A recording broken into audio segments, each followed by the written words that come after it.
नमस्कार, आप देख रहे हैं स्वाभिमानी न्यूज। मैं हूं आपके साथ अक्षता मौर्य। आइए रुक करते हैं फटाफट खबरों की ओर।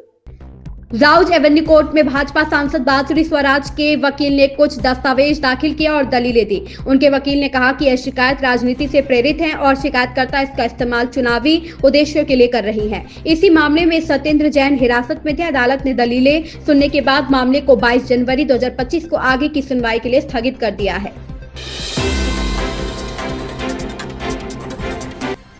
उत्तराखंड के मुख्यमंत्री पुष्कर सिंह धामी ने नगर निकाय चुनाव में चंबा से भाजपा प्रत्याशी के पक्ष में जनसभा को संबोधित करते हुए कहा, जल्द ही आप सभी की आशाओं और अपेक्षाओं के अनुरूप राज्य के अंदर हम एक सशक्त भू कानून भी लाने जा रहे हैं। एक और भाजपा की सरकार है जो राज्य को आगे बढ़ाने के लिए लगातार काम कर रही है, दूसरी तरफ कांग्रेस है जिसने हमेशा भ्रष्टाचार को बढ़ावा देने का काम किया है। अब फैसला आपका है, क्योंकि आपका प्रत्येक वोट न केवल चंबा का भविष्य तय करेगा बल्कि यह उत्तराखंड के विकास में भी सहायक बनने वाला है। बहुत जल्दी आप सबकी आशाओं और आप सबकी अपेक्षाओं के अनुरूप राज्य के अंदर हम एक सशक्त भू कानून भी लाने वाले हैं। भाइयों बहनों,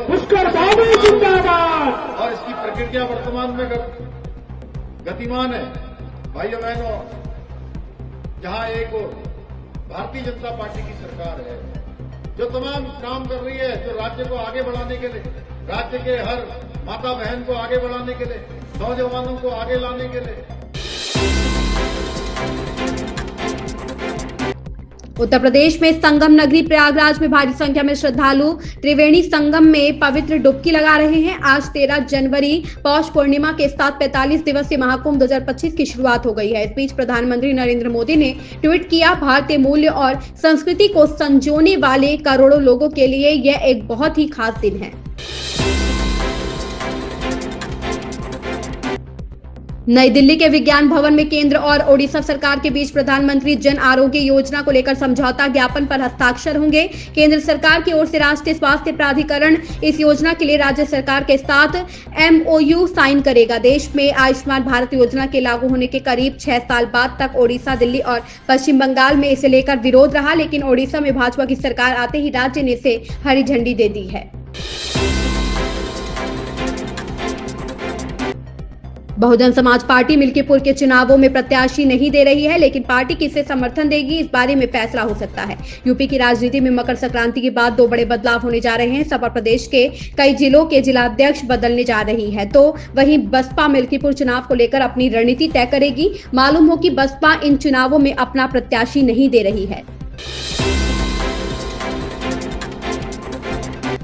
जम्मू कश्मीर के मुख्यमंत्री उमर अब्दुल्ला ने कहा, इस टनल का यहां के लोगों को बहुत समय से इंतजार था।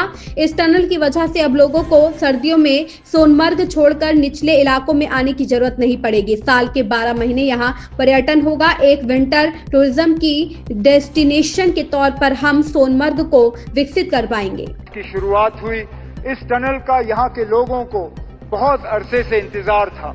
इस टनल के वजह से अब लोगों को सोनमर्ग छोड़ के निचले इलाकों में सर्दियों में आने की जरूरत नहीं पड़ेगी। साल के 12 महीने यहाँ टूरिज्म होगा। एक विंटर टूरिज्म के डेस्टिनेशन के तौर पे हम सोनमर्ग को डेवलप कर पाएंगे और इसके साथ साथ जो जोजिला टनल का प्रोजेक्ट चल रहा है उसमें भी हम तेजी लाने में कामयाब होंगे।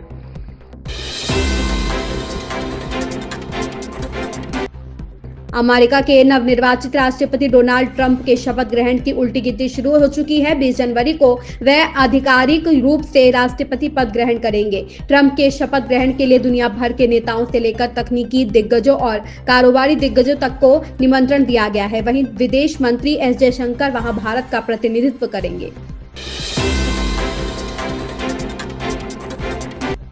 सेना प्रमुख जनरल उपेंद्र द्विवेदी ने सोमवार को LAC और LOC से लेकर मणिपुर के हालात के बारे में जानकारी दी। उन्होंने कहा कि पूर्व लद्दाख में LAC की स्थिति संवेदनशील है लेकिन स्थिर है। पाकिस्तान के साथ नियंत्रण रेखा पर संघर्ष विराम जारी है। हम सीमा पर बुनियादी ढांचे को मजबूत करने और क्षमता विकास को बढ़ावा देने पर ध्यान केंद्रित कर रहे हैं। मुख्यमंत्री योगी आदित्यनाथ ने समस्त श्रद्धालुओं, संतों, महात्माओं, कल्पवासियों और आगंतुकों का किया स्वागत। महाकुंभ के प्रथम स्नान की दी शुभकामनाएं। विश्व के सबसे विशाल आध्यात्मिक एवं सांस्कृतिक समागम महाकुंभ 2025 का सोमवार तीर्थराज प्रयागराज में शुभारंभ हो गया। इस पवित्र अवसर पर मुख्यमंत्री योगी आदित्यनाथ ने समस्त श्रद्धालुओं, संतों, महात्माओं, कल्पवासियों और आगंतुकों का स्वागत करते हुए महाकुंभ के प्रथम स्नान की शुभकामनाएं दी। भाजपा नेता सिद्धांशु त्रिवेदी ने कहा, दिल्ली हाई कोर्ट ने एक अवलोकन जारी किया है कि दिल्ली की सरकार सीएजी की रिपोर्ट सदन के पटल पर रखने से अपने कदम पीछे खींच रही है। यह दुर्भाग्यपूर्ण है। अब यह बात और भी स्पष्ट हो जाती है कि दुर्भाग्यपूर्ण स्थिति केवल विकास कार्यों में नहीं दिख रही है, संवैधानिक व्यवस्था में भी अब यह दुर्भाग्यपूर्ण स्थिति दिखने लगी है। तो उठने शुरू हो गए।